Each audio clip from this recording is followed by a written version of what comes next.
இப்ப பஸ் ஏறி பஸ் புறப்பட்டாச்சு.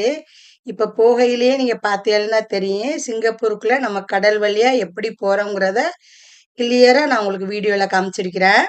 நம்ம பஸ்ல போற மாரியே கார்லயும் போகலாம். காருக்குள்ளயே இமிகிரேஷன் செக் இன் பண்ணி, கஸ்டம் செக் இன் பண்ணி போகலாம்.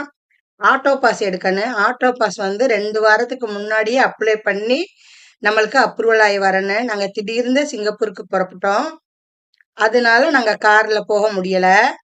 நான் நெக்ஸ்ட் டைம் காருக்கு ஆட்டோ பாஸ் எடுத்து கார் வழியா எப்படி சிங்கப்பூருக்குள்ள போகலாம்னு வீடியோ போடுறேன். இப்ப நாங்க சிங்கப்பூருக்குள்ள போற அன்னைக்குண்டு சரியான மழை.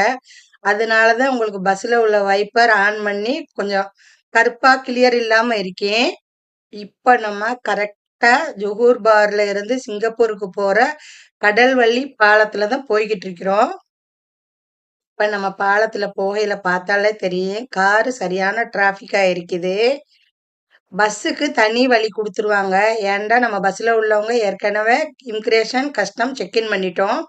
கார்ல உள்ளவங்களுக்கு காருக்குள்ளேயே கஸ்டம், இமிகிரேஷன் செக் இன் பண்றதுனால, காருக்கு வேற வழி, பஸ்ஸுக்கு வேற வழி.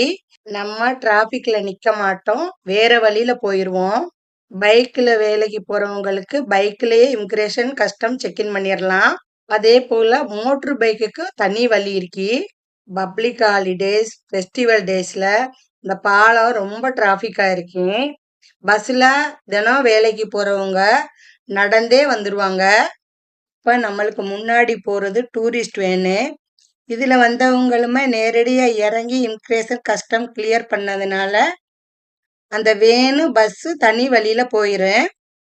இப்ப என்னோட வீடியோல பார்த்தாலே தெரியும். டூரிஸ்ட் வேனு பஸ் வேற வழியில போயிரும். காரு வேற வழியில வரும்.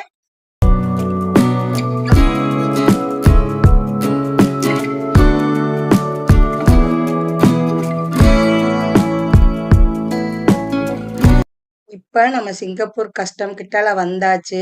இப்ப நம்ம பஸ்ஸ விட்டு இறங்கி மேல ஃபர்ஸ்ட் ஃப்ளோர் போய் Singapore custom immigration check in பண்ணி வரணும். இப்ப நம்ம போற bus immigration check in, custom check இன்ல லேட் ஆகி அந்த பஸ் போயிருச்சுன்னா நம்ம அதே டிக்கெட்டை வச்சு வேற பஸ்லயும் ஏறி போகலாம். சிங்கப்பூர் கஸ்டம்லயா இருக்கட்டும், இமிகிரேஷன்லயா இருக்கட்டும் ரூல்ஸ் ரொம்ப ஸ்ட்ரிக்டா இருக்கும். இப்ப நம்ம Singapore immigration custom check in பண்ணிட்டு பார்ப்போம்.